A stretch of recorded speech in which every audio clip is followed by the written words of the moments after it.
Penerapan teori Jerome Bruner dalam konsep fisika. Bruner menekankan pentingnya peran aktif siswa dalam proses belajar dengan membangun pemahaman mereka sendiri berdasarkan pengalaman.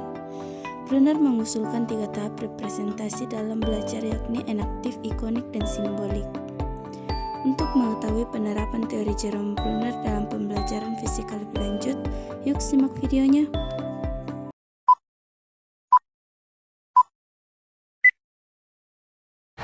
Selamat pagi anak-anak. Selamat pagi, Pak.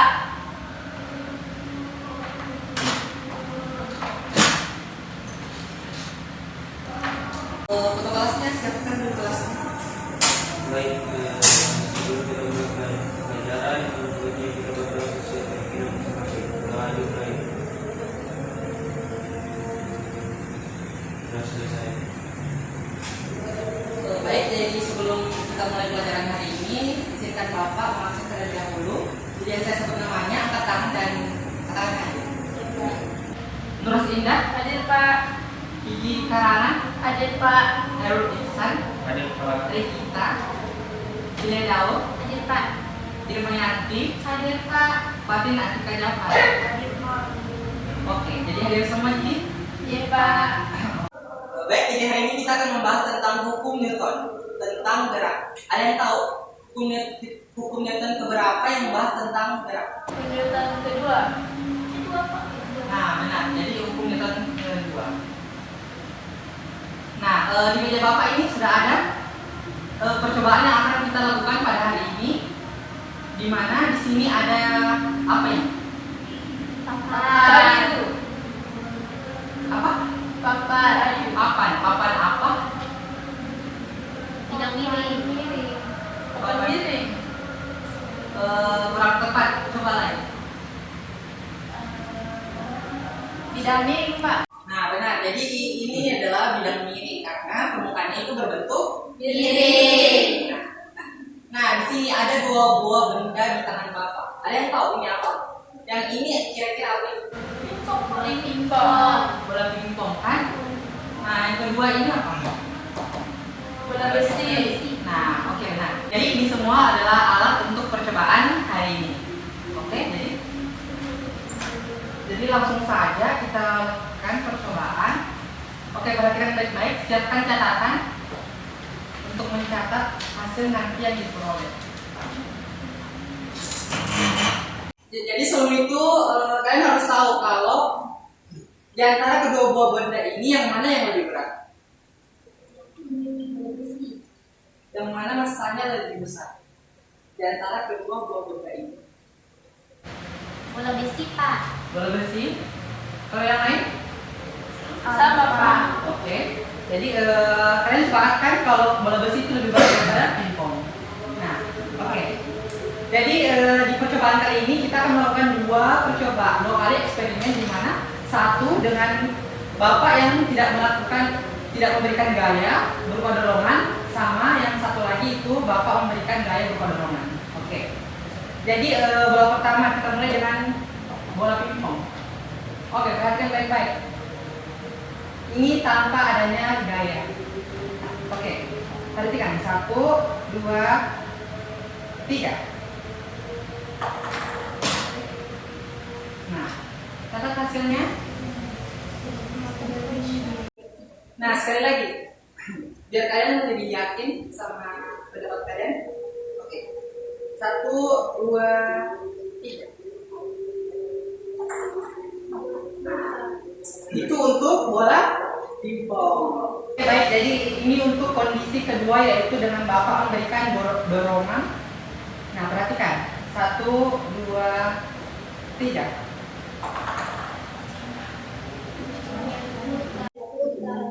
Nah, sekali lagi, perhatikan baik-baik. 1, 2, 3. Oke, catat hasilnya. Nah, yang selanjutnya Bapak punya bola besi. Nah, gimana untuk percobaan pertama itu tanpa adanya gaya atau dorongan? 1, 2, 3.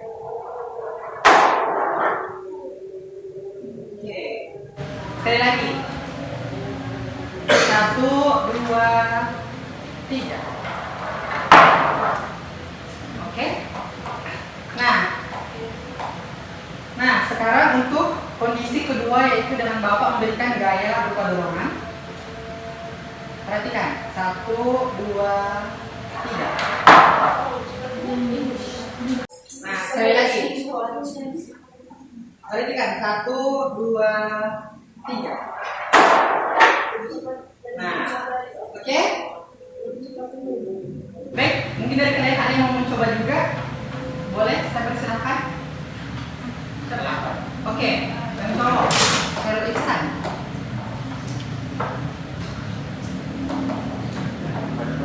Ya.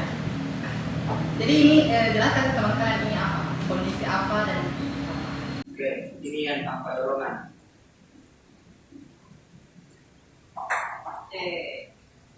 Ini juga yang tanpa dorongan. Nah, oke, selanjutnya yang dengan dorongan. Ini dengan dorongan. Oke. Juga dengan dorongan. Oke, sekarang gue dulu.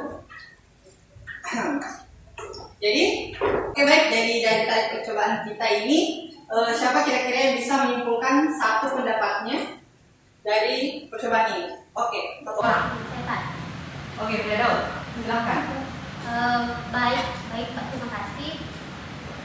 Untuk pengamatan yang tadi saya dapat menyimpulkan bahwa baik bola besi atau bola pingpong apabila diberikan gaya dorongan itu lebih cepat daripada yang tidak diberikan gaya dorongan, Pak. Oke, apakah semua sama? Sama, Pak. Jadi betul yang dikatakan teman kalian bahwa baik bola besi maupun bola pingpong itu ketika diberikan gaya itu akan mengalami percepatan yang lebih besar. Nah, namun perlu kalian juga ketahui bahwa selain gaya, di sini juga berpengaruh massa. Nah, untuk lebih jelasnya, mungkin kalian bisa lihat dari grafik hubungan berikut ini. Oke, perhatikan baik-baik.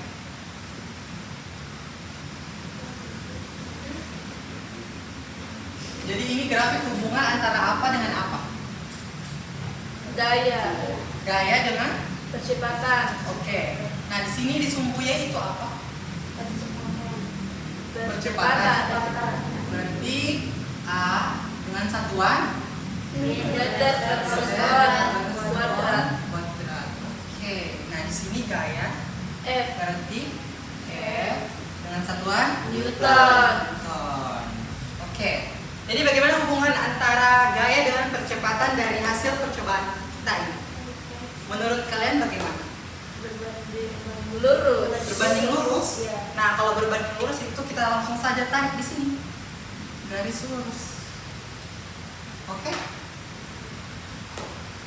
Nah, dari grafik ini dan sesuai percobaan kita tadi, ada yang bisa simpulkan berdasarkan jika melihat grafik ini ada yang bisa simpulkan?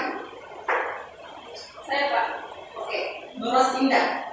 Berdasarkan grafik kita bisa lihat di mana hubungan dari gaya dan percepatan itu berbanding lurus karena semakin besar gaya maka semakin besar percepatannya. Nah, oke. Jadi betul yang dikatakan teman kalian bahwa di sini itu jika semakin besar gaya maka percepatannya juga semakin besar. Begitu pula dengan masanya, kan? Karena mereka semua itu lurus. Oke, baik. Selanjutnya, nah dari grafik ini kita juga bisa melihat persamaan dari gaya. Oke, di mana gaya itu sama dengan apa? M kali A. Di mana itu F adalah gaya, satuannya apa? M itu apa? Satuan A itu apa? Satuan percepatan apa?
Silahkan duduk dulu.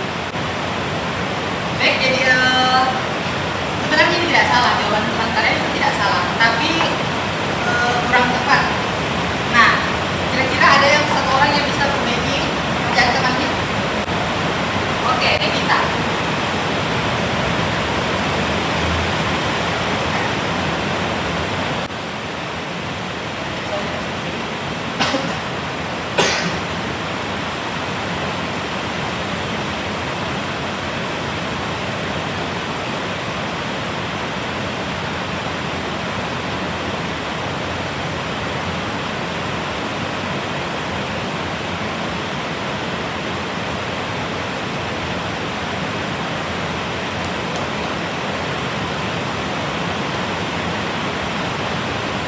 Oke, baik. Jadi ini ya, yang benar. Di fisika itu kalian nggak boleh melupakan satuan karena fisika itu satuannya itu harus jelas. Oke? Selain ini benar juga, tapi kurang ilmiah kalau di fisika ya Pak. Jadi kalau kalian ujian itu harus begini nah. Ya karena kalau begini itu Bapak akan kasih salah. Oke? Nah, jadi sampai sini paham? Paham. Jadi kalian sudah tahu kan bagaimana menggunakan filter. Nah, untuk selanjutnya itu mungkin Bapak akan memberikan tugas buat kalian. Bisa buka WA-nya dulu. Nanti Bapak kirimkan itu nomor. Kalian bisa kerja kan? Kalau sebenarnya oke? Nah, baik. Kita cukup sekian mungkin untuk pertemuan kita hari ini. Kemudian kami maafkan. Mungkin dulu kelasnya. Baik, kita